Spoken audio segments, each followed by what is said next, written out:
ये वाकया 2005 की बताती हूँ। जो महिलाएं सुअर पालती थीं, उनमें से कुछ महिलाओं ने कैसे गर्भवती महिला का पेट चीर के बच्चे निकाल के कत्ल कर सकता है। और शायद यही वजह है कि बहुत आसान लगता है लोगों को।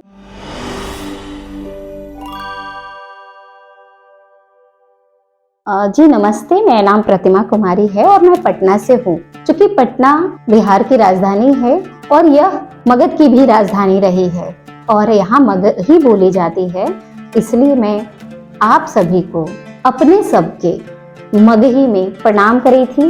और आज हम स्मृति टॉक पर अपने सबसे अपन जीवन के कुछ अनुभव और यादगार पल और कुछ चिंता आप सबके सामने रखल चाही थी। जैसा कि मैंने बताया, मेरा नाम प्रतिमा है और मैं गौरव ग्रामीण महिला विकास मंच की संस्थापिका हूँ। इसकी स्थापना करते हुए हमारी जो चिंताएं थी, या यूं कहें कि मेरी जो प्रेरणा रही, वो मेरे खुद के जीवन से प्रेरित रही है।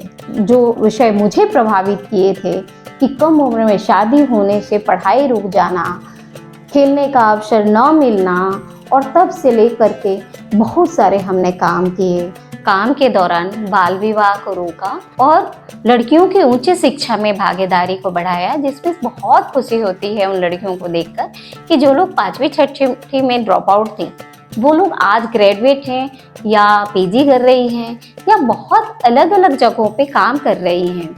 इसके साथ ही बहुत सारे लड़कियों का अनुभव खेल में भी हुआ, क्योंकि मुझे खेल से वंचित मैं रही, मुझे बचपन नहीं मिला खेलने के लिए।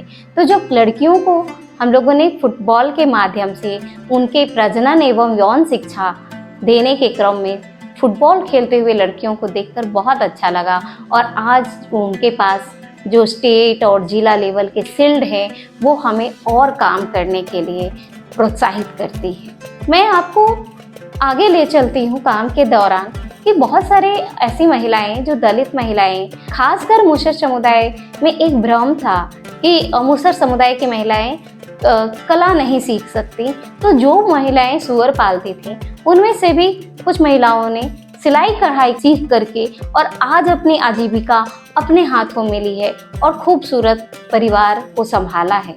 तो मैं आपको ये वाकया 2005 की बताती हूँ कि उस समय मैं एक IDF संस्था में काम कर रही थी और उसके माध्यम से जब मैं मुसहरी टोले में महिलाओं की मीटिंग कराने जाती थी, तो वहाँ जो मैंने भेदभाव देखे, एक तो जाति के भेदभाव थे ही, साथ में जो हिंसा की घटनाएं थी, न केवल काम करा के मजदूरी न देना और उसके अलावा कभी भी गाली गलौज कर देना, घर में घुस के मारपीट कर देना या उनके साथ यौन व्यवहार दुर्व्यवहार करना, ये सब हमने देखा और महसूस किया कि ये बहुत जिल्लत की जिंदगी है जो आज भी हमारी लाखों महिलाएं झेल रही हैं। टीवी और पत्रिकाओं के माध्यम से, पेपर के माध्यम से जब हिंसा की खबरें पढ़ने लगी तो मेरे रूह कांपने लगी।